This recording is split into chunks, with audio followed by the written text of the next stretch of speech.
Welcome to the Great African Leadership Series, where we feature great inspirational speeches and quotes from African leaders. This world is all about branding and marketing. The number one branders in the universe is the United States. They made the United States seem like it's the best place in the world to be. It's the land of the free, home of the brave. I go there to find and chase my dreams. We have to be able to tell our own stories. Directors, filmmakers, entertainers, it's going to be clearly, and the press, it's going to be your job to redefine how people think about Africa.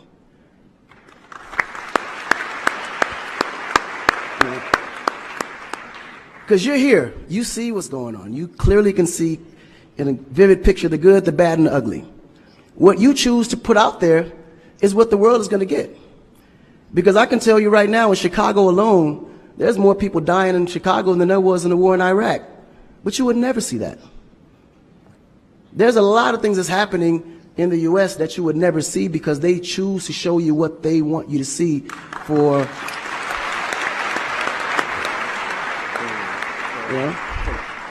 It's about country integrity. You have a certain reputation you have to keep. No one puts their family business out into the street.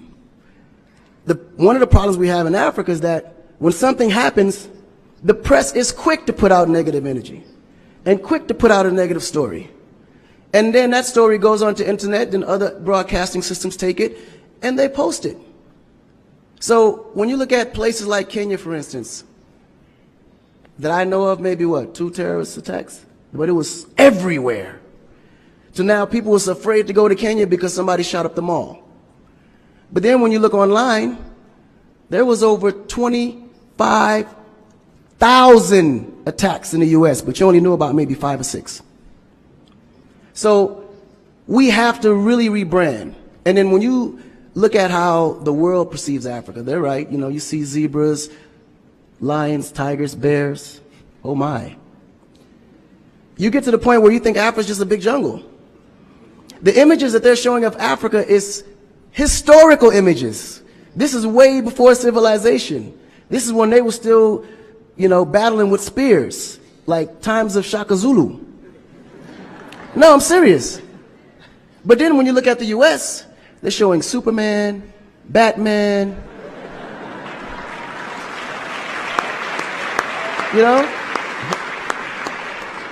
Where is our Superman? Where is our, Shaka Zulu should be a superhero today. Really. So we have to tell our own stories. I mean, even Jesus is white. And you believe it. But it's okay because how you were framed, if you taught something from the day you were born, and your mother taught you that, your father taught you that, it's real. You never look at your mom and your dad as liars. But their mother and father taught them the same thing because that's the kind of history that's put out for them to believe. Our history books in the U.S. is all white American history, culture that's been borrowed from other nations. But Africa have to teach the same history of our ancestors, the great things that they have accomplished. And it's going to be the jobs of directors like yourself, filmmakers like yourself, to narrate that story. How do we want to be perceived? How do we want that story to be narrated to the rest of the world? This younger generation, we kind of figured it out. Because now, when you look at hip-hop in America, every rapper is rich. Gold chains, Bentleys, nice girls by the pool with bathing suits in this big mansion. And then, when the video's over, they get on their phone and call an Uber.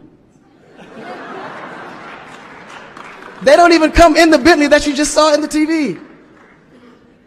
But you go to Nigeria, we got Wizkid, Davido, P-Square, all these guys driving a Bentley, Mercedes.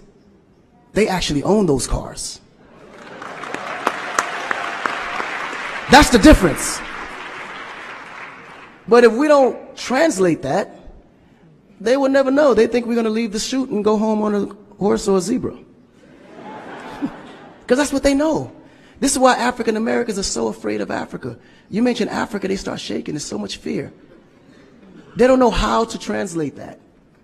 It was just recent that people are now saying, yeah, man, you know what? I rock with Africans, man. You know what I'm saying? I want to do some collaborations, man. Yo, man, I need an Afrobeat remix, you know what I'm saying? But before, they'd be like, man, I don't know that dude. I'm not putting him on my record.